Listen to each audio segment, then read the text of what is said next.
Hello, hello. Ito yung chicken. Itlog ng chicken. Nanyon lalaki pagka... Di ko lang alam kung bantam pa rin ba to.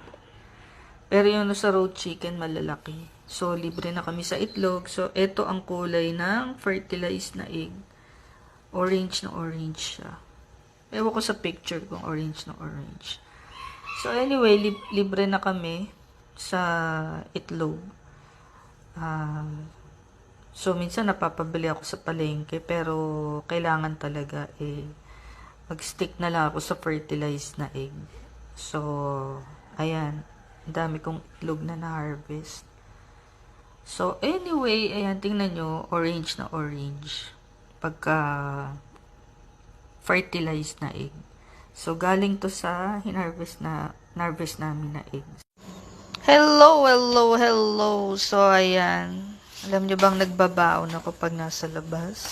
Minsan, dahil nagsasawa na ako sa kinakain ko, ayan, may gulay, merong homemade na, ano ba to? Homemade na langgonisa. Ito yung itlog na galing dito lang sa alaga naming manok. Ayan. May processed food ako. Tikim-tikim. So, ayan. Homemade ko na, pipino.